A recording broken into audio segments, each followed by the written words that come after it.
Good morning sir. Good morning. मेरा एक question है कि ये क्वेश्चन मुझसे काफ़ी सारे लोग पूछते हैं कि हमारी नसबंदी हो चुकी है और नसबंदी को 3 साल हो गया, 4 साल हो गया और काफ़ी डिफरेंट डिफरेंट टाइम बताते हैं। तो क्या हम इस नसबंदी को खुलवा सकते हैं और इसको खुलवाने के बाद बच्चा हो पाएगा कि नहीं? कृपया इसमें डिटेल बताइए। देखिए, नसबंदी जो मैं डॉक्टर दीपांकर बैनर्जी हूँ, जबलपुर से IPL fertility IVF and genetic centre private limited का संचालक। नसबंदी वाले वीडियो, नसबंदी के क्वेश्चन वाले वीडियो मैं कई बार बना चुका हूँ और अभी आपको चूँकि फ़ोन आ रहे हैं तो मैं फिर से बना रहा हूँ। नसबंदी या तो पुरुष नसबंदी या फिर महिला नसबंदी, तो मैं अभी महिला नसबंदी का ही बना रहा हूँ, वही आपसे पूछते यस। हूँ। तो महिला नसबंदी को नॉर्मली हम, ये बच्चेदानी होती है, ये अंडाशय है, ये 2 ट्यूब होती हैं।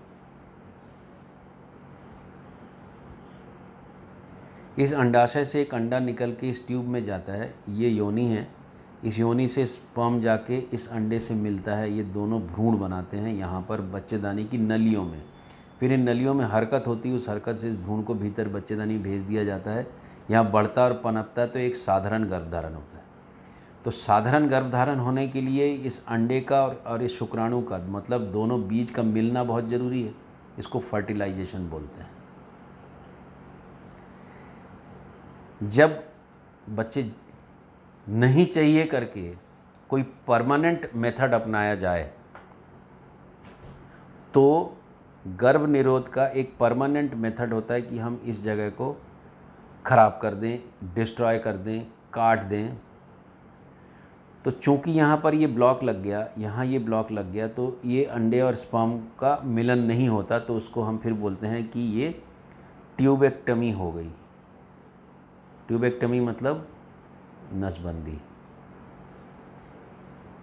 अब नसबंदी के लिए आपने इधर पे भी डिस्ट्रॉय कर दिया, इधर पे भी कर दिया, ताकि इधर से भी काम ना हो। अब यदि किसी कारण से, जैसे रीमैरिज हुआ या फिर बच्चे को कोई प्रॉब्लम हो गई, ये फिर से यदि प्रेग्नेंट होना चाहती हैं, तो इनके पास 2 ऑप्शन है। एक होता है कि मैं इस जगह को जो यहाँ पर कट गया है,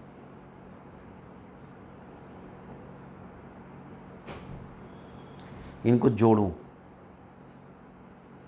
ताकि ये पैसेज जो है बच्चेदानी से ये मिले। इसको रीकैनलाइजेशन बोलते हैं। ये ऑपरेशन भी मैं करता हूँ। तो आप नसबंदी का दोबारा जोड़ने का ऑपरेशन भी करा सकते हो। यदि ये नसबंदी का जोड़ने का ऑपरेशन ठीक ठाक हो गया, तो आपको नेचुरल प्रेगनेंसी हो सकती है और बार बार हो सकती है। अब डिपेंड करता है कि इस रिकैनलाइजेशन में जो फ़ायदा होगा या सक्सेस होगा वो किस पे निर्भर करे। तो अधिकतर ये होता है कि जो सिजेरियन ऑपरेशन के साथ में जब हम नसबंदी करते हैं, तो हम बहुत सारा ट्यूब, जैसे हम बहुत सारी ट्यूब इसमें ख़राब कर देते हैं।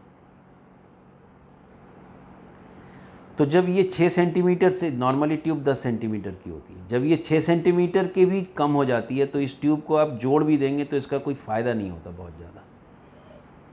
पर यदि लेप्रोस्कोपिक टीटी जब बच्चा पेट में नहीं है, तब आप इंटरवल में करा रहे हो, कि जब प्रेग्नेंट नहीं हो और आपका लेप्रोस्कोप या दूरबीन से आपका एलटीटी किया गया, लेप्रोस्कोपिक टीटी किया गया, जिसमें ट्यूब बहुत ज़्यादा डिस्ट्रॉय नहीं करी गई, तो इसमें रिकैनलाइजेशन फ़ायदा देता है। इसका मतलब रिकैनलाइजेशन उसमें ज़्यादा अच्छा है जिसमें ट्यूब कम कटी हो। दूसरी बात, रिकैनलाइजेशन फ़ायदा तब देता है जब ये बहुत लंबे समय तक टीटी हो रखी हो, उसमें फ़ायदा कम देता है। दूसरी बात, जब लंबे समय तक टीटी हो रखी हो, तो जो अंडाशय है ये भी उम्र होती रहती है। जैसे जैसे उम्र होती है तो इसमें अंडों की संख्या घटती है, मतलब AMH घटता है। जब AMH घटता है तो यहाँ से अंडा निकलने का चांस और अंडे की क्वालिटी ख़राब होने लगती है। तब आप इसको यदि आप जोड़ भी दोगे, तो इससे जो चल के जाने वाला स्पर्म और एग यदि क्वालिटी वाइज अच्छा नहीं होगा, तो ट्यूब का जुड़े होने के बाद भी प्रेगनेंसी नहीं होगी। तो बहुत लंबे समय तक यदि LTT हो रखी हो तो ज़्यादा फ़ायदे नहीं होता रिकैनलाइजेशन का। मुद्दे की बात यह है कि यदि उम्र कम है, एलटीटी हो रखी है 2-3 साल की, तो रिकैनालाइजेशन कराना बेहतर है। अदरवाइज़ आज की डेट में इस अंडे को यदि हम बाहर निकाल लें और हस्बैंड के स्पर्म से इसको मिलाएं और भ्रूण बनाएं आईवीएफ द्वारा, आईवीएफ इक्सी द्वारा, फिर इसको हम बच्चेदानी में बिठा दें, तो ये वाला मेथड रिकैनालाइजेशन से ज़्यादा फ़ायदे देता है।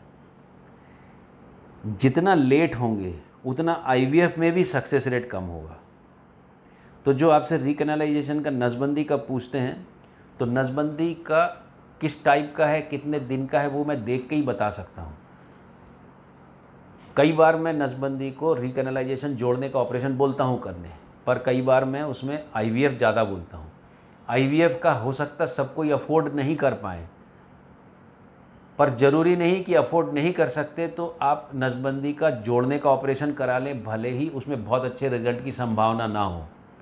तो ये जो बैलेंस है कि क्या करना चाहिए, ये देखने के बाद, हिस्ट्री लेने के बाद फिर मैं डिसाइड करता हूँ कि क्या करना चाहिए।